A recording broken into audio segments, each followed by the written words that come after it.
जब इस छोटे से आवास के उद्घाटन पर आप सभी लोगों को आमंत्रित किया गया, तो जैसे 2021 के अंत में दिसंबर और जनवरी 2022 के महीने में लोग एक बार में कहने पर चलकर आ जाते थे, आज भी उसी तरह आए। मैं सबसे पहले तो आपका आभार व्यक्त करता हूं इस प्यार के।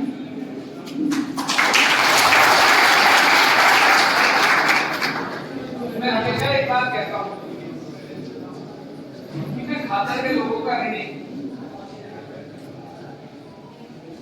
और ऋणी मैं नहीं हूं,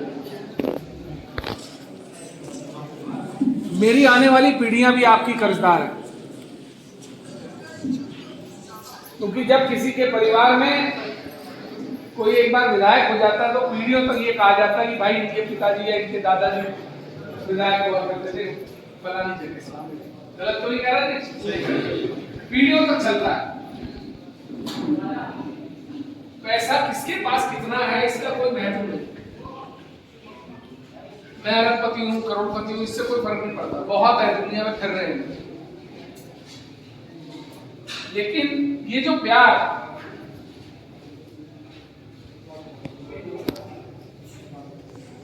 आप लोग मुझसे करते हैं,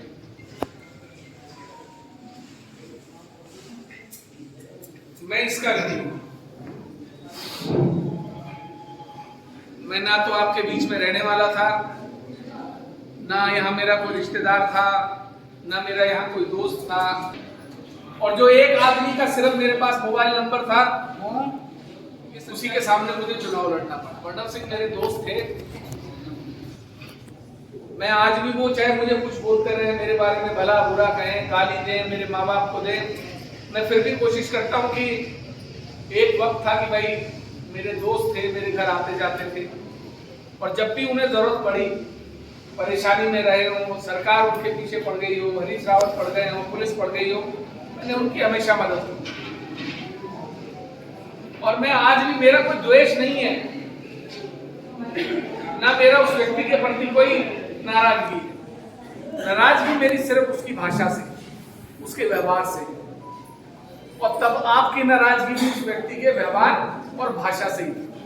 गलत तो नहीं कह रहा? सही। ना तो मेरी उनकी कोई जमीन बढ़ रही, ना जायदाद बढ़ रही, लेकिन मेरा हमेशा एक ही बात का कहना है कि गरीब व्यक्ति का अपमान आप नहीं करो। एक व्यक्ति जो सब जगह से सताया हुआ है, पीड़ित है, शोषित है, वंचित है, आप उसका अपमान नहीं करोगे, ना मैं करने दूंगा। लोग मुझे कहते हैं कि आप खातर से थोड़ा सा दूर रह रहे थे। पहले भी विधायक खातर से दूर ही रहे, खातर में आके कोई नहीं रहा। गलत तो नहीं कह रहा जी? सही। क्या कोई विधायक आज से पहले खातर में आके रहा था? मैंने उस परंपरा को आज तोड़ा, और आप लोगों के सहयोग से तोड़ा। ये मैंने यहाँ घर इसलिए तैयार करा, घर के रहने की व्यवस्था अपने लिए कराई है। मोटिव ये रहा कि अक्सर रात को मुझे कभी कभी 1 बजे, 1:30 बजे, 2 बजे कॉल आ जाती है, और जब मुझे लगता है कि लगातार बज रहा है, 2-3 बार बज गया है, तो मैं उठा लेता हूँ कि इमरजेंसी होगी। शुरू में जब मुझे रात को फोन बजता था तो मैं उठा लेता था। मैंने कहा बताइए। बोले विधायक जी बोल रहे हो? मैंने कहा हाँ। मैंने कहा बताओ क्या बात थी? बोले जी कुछ नहीं, बस आवाज सुननी थी। मैंने कहा भाई रात में 1:30 बजे। कह रहा क्यों सुन नहीं सकते?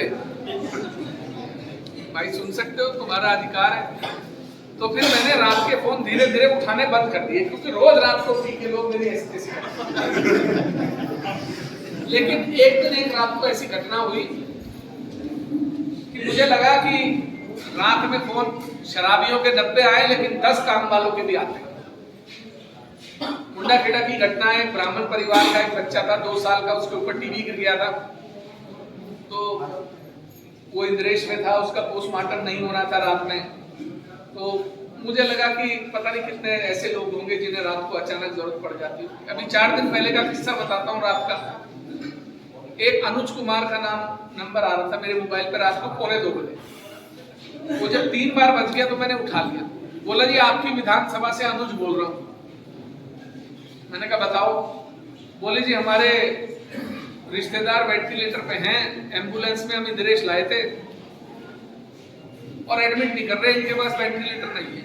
रात को मैंने 2:15-2:30 बजे 10-12 फोन करे। अब रात को बड़ी मुश्किल होती है 2 बजे किसी को उठाना, नहीं उठते जनरली लोग। 2:15 बजे मैंने वेंटिलेटर का इंतजाम करा दिया। उनका फोन मुझे वापस आया, वापस नहीं आया, मैंने किया। मैंने कहा भाई क्या रहा? बोले जी वेंटिलेटर का हो गया। मैंने कहा ये कहाँ के हो मेरी विधानसभा में? मैंने पहले नहीं पूछा था। बोले जी लालचंद वाला के। मैंने कहा लालचंद वाला में कौन, किसके? मैंने कहा पेशेंट का नाम क्या है? कह रहा बताता हूँ जी, अभी 2 मिनट में बताता हूँ। ये कह के उसने फोन काट दिया। मैंने उससे पूछा तुम्हें नाम नहीं पता पेशेंट का, तुम लेके आए हो? बाद में मुझे पता लगा कि वो लड़का शांतर शाह का था और वो पेशेंट भी वहीं का था। खैर कोई बात नहीं, किसी की अगर रात में मदद हो जाए तो मुझे लगता है कोई बात नहीं, लेकिन झूठ नहीं बोलना चाहिए। मेरा पहला कर्तव्य मेरे खानपुर के लोगों के प्रति है, उसके बाद मेरा कर्तव्य किसी और दूसरे के लिए आता है। रुड़की रहने के पीछे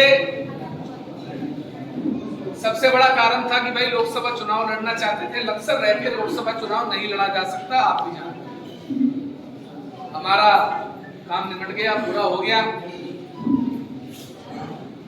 तो इच्छा मेरी शुरू से ही थी कि भाई खातर में जाके रहेंगे, लोगों के साथ रात को बैठेंगे, गप्पे मारेंगे, लोगों की बातें सुनेंगे। तो आज उस इच्छा को जो सबकी थी और मेरी स्वयं की थी, आज पूरा करके हम लोगों ने आज इसका गृह प्रवेश कर लिया। इसके लिए मैं आप सभी को पुनः बधाई देता हूं। और मैं एक बात कहना चाहता हूं, बहुत सारे लोग अक्सर नाराज हो जाते हैं छोटी छोटी बातों पर। देखिए 100% काम कोई भी विधायक हिंदुस्तान में नहीं कर सकता।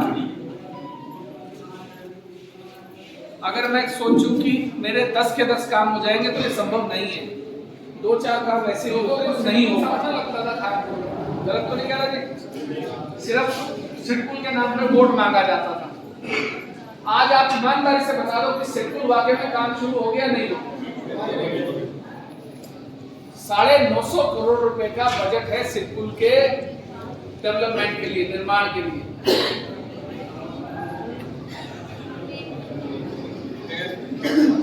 भाई रेनू, ईमानदारी से आप ये भूल जाओ मैं विधायक खानपुर हूं या आपका विधायक हूं। ईमानदारी से निष्पक्ष राय मांगना चाह रहा हूं, कहां लगने जा रहा है सिडकुल? ये 950 करोड़ रुपए कहां लगेंगे?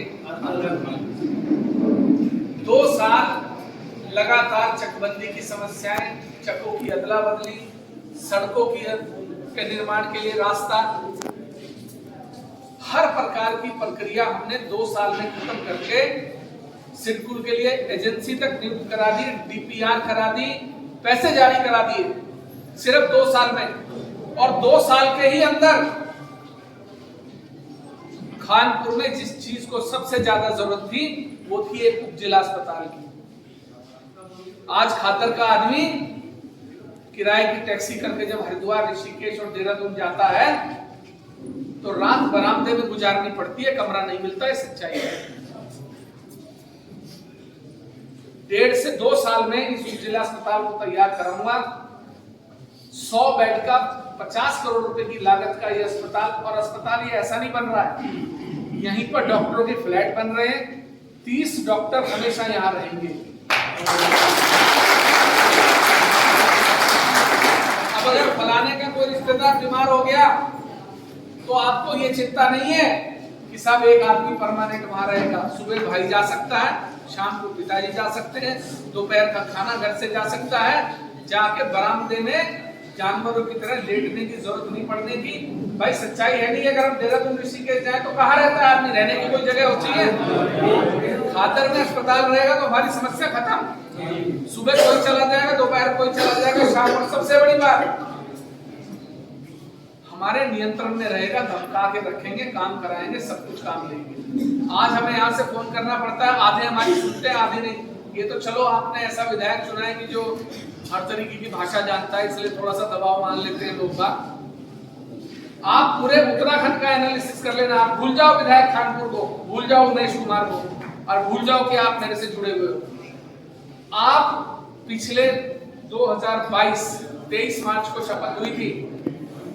23 मार्च से लेकर आज तक पौने 3 साल में आप सारी विधानसभाओं का एनालिसिस निकाल के रख लो, अगर खानपुर विधानसभा से ज्यादा कहीं काम हुआ तो मेरा नाम बता दो। बादर के लोगों के लिए कोड था बादरपुर फाटक, था या नहीं था? रुड़की जाने से लोग बाग डरते थे कि यार पता नहीं साला कितने घंटे बंद हो जाएगा, और गन्ने के सीजन में कभी कभी तो पूरी रात बंद होता था या नहीं होता था? एक बार का सिर्फ एक्सपीरियंस मेरा रात का खराब रहा, उस दिन मैंने ठान ली थी। मैंने एक घटना पहले भी बताई है कि जब रात को मैं चुनाव के समय में फंस गया, चुनाव हो चुका था, ये बात है कोई जून जुलाई की। रात को लगभग 2-2.25 किलोमीटर लंबा जाम था और एक एम्बुलेंस फंसी हुई थी। बुजुर्ग आदमी बेचारा रोता भाग रहा, इधर से उधर, बचा लो मेरा बेटा बचा लो। 18 साल का बच्चा एक्सीडेंट से एम्बुलेंस में था और ब्लीडिंग हो रही थी, और वो उस बच्चे ने रात को उसी फाटक पर एम्बुलेंस में दम तोड़ दिया। हम एम्बुलेंस नहीं निकालवा पाए। मैंने उस दिन सोच लिया था कि खादर के लिए एक वैकल्पिक मार्ग ऐसा जरूर बनाऊंगा जहां लोगों को कहीं ब्रेक लगाने की जरूरत ना पड़े और सीधा सोलानी पर जाए। आज आप में से कितने लोगों ने बाईपास का इस्तेमाल किया है? आप उठा के बताएं कितनी देर लग रही है लक्सर से?